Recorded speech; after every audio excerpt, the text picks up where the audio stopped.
The Lord said to Moses, "Command the Israelites to send away from the camp anyone who has a defiling skin, disease, or a discharge of any kind, or who is ceremonially unclean because of a dead body. Send away male and female alike. Send them outside the camp so they will not defile their camp, where I dwell among them." The Israelites did so. They sent them outside the camp. They did just as the Lord had instructed Moses.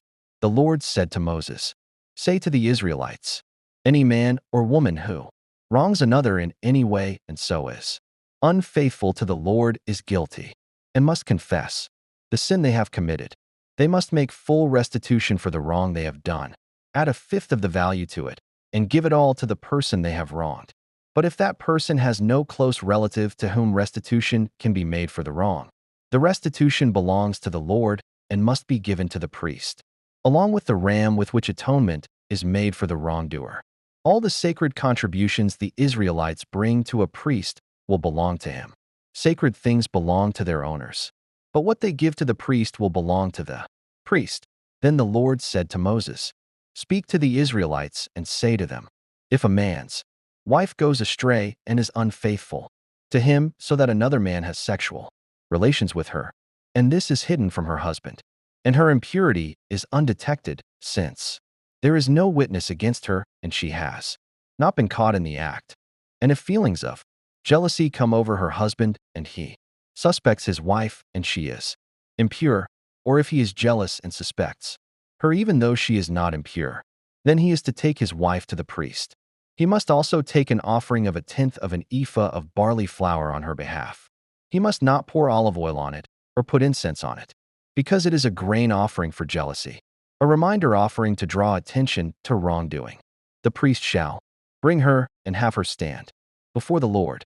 Then he shall take some holy water in a clay jar and put some dust from the tabernacle floor into the water. After the priest has had the woman stand before the Lord, he shall loosen her hair and place in her hands the reminder offering, the grain offering for jealousy, while he himself holds the bitter water that brings a curse. Then the priest shall put the woman under oath and say to her, "If no other man has had sexual relations with you and you have not gone astray and become impure while married to your husband, may this bitter water that brings a curse not harm you.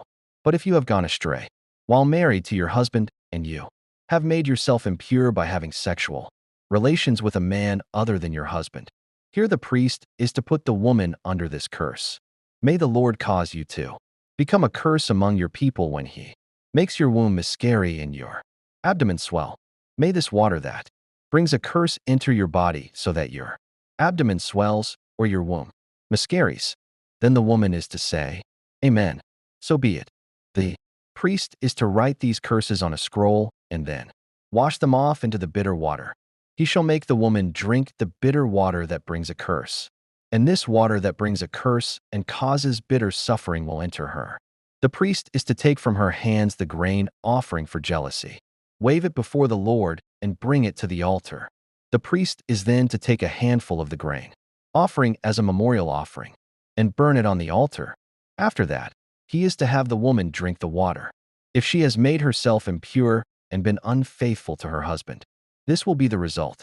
When she is made to drink the water that brings a curse and causes bitter suffering, it will enter her, her abdomen will swell, and her womb will miscarry, and she will become a curse. If, however, the woman has not made herself impure, but is clean, she will be cleared of guilt and will be able to have children. This, then, is the law of jealousy when a woman goes astray and makes herself impure while married to her husband, or when feelings of jealousy come over a man because he suspects his wife. The priest is to have her stand before the Lord and is to apply this entire law to her. The husband will be innocent of any wrongdoing, but the woman will bear the consequences of her sin.